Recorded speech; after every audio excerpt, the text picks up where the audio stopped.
नागपुर में तनावपूर्ण शांति बनी हुई है और कई इलाकों में अभी भी कर्फ्यू लगा हुआ है। वहीं जुमे की नमाज के बाद जुल्फिकार खान नाम के एक स्थानीय शख्स ने मस्जिद में नमाज पढ़कर अमन चैन की दुआएं मांगी हैं। वहीं गीता के श्लोक सुनाकर सबको हैरान भी कर दिया।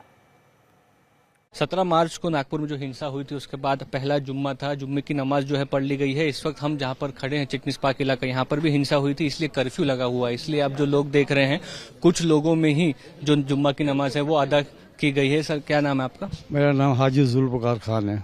बिल्कुल, जो हिंसा हुई 17 तारीख को, उसके बाद शायद कोविड के बाद पहली बार हुआ कि कम लोगों में नमाज पढ़नी पड़ी। कैसा क्या लगा, क्या महसूस हुआ? बड़ा अफसोस महसूस हुआ साहब। ये जो शहर है ये सद्भावना का, सम्मान का शहर है। नागपुर शहर कभी ऐसा हुआ नहीं है, लेकिन इसमें क्या दुख होता है कि कभी शहर के अंदर दंगा फिसाद इस तरीके की चीजें हुई नहीं है। और हम भी आगे चाहते हैं कि ये चीजें ना हो, शहर में अमन कायम रहे, भाईचारा कायम रहे।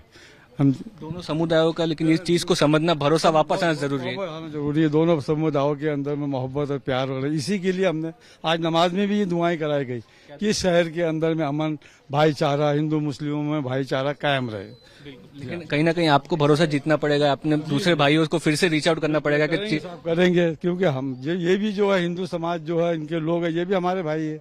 ये भी कोई अलग नहीं साहब, ये भी हमसे जुड़े हुए लोग हैं। और एक पीढ़ियां हमारी यहाँ चल रही है, कभी यहाँ ये चीजें हुई नहीं। और हमारे में भाईचारा शुरू से कायम, हम बचपन से लेके आज 75 उम्र में आ गए, लेकिन हमने कभी ये चीजें देखा नहीं। और हम आगे भी मालिक से दुआ करते हैं कि हम हिंदू भाइयों में, मुसलमानों में यही भाईचारा कायम रहे और अमन और शांति रहे। और हम कहीं ना कहीं आप कह सकते हैं कि आप कुरान तो जानते हैं लेकिन गीता भी जानते हैं। जी जानता हूँ साहब। मैं सबका अध्ययन किया हुआ हूँ, क्यों मैं समझे 100 भाई मैं मुसलमान हूँ साहब, लेकिन मुझे गीता का, अभी मैं आपसे पूछूं कि गीता का 13वां अध्याय स्कूलों पर नहीं पढ़ेंगे। मैं जब पढ़ता ते सामा समूह धरता मृत्यु संसार सागरात, मुझे गीता के 16 श्लोक कंठस्थ है। इसका मतलब यह है कि दुनिया जो है सागर के समान है और एक दिन मृत्यु निश्चित है और इसमें सबको समा जाना है। पहला श्लोक है इंद्रम शरीरम कौनते क्षेत्र मित्र विधीयते। 5 इंद्रियों से आदमी बना है, दुनिया के अंदर आया है।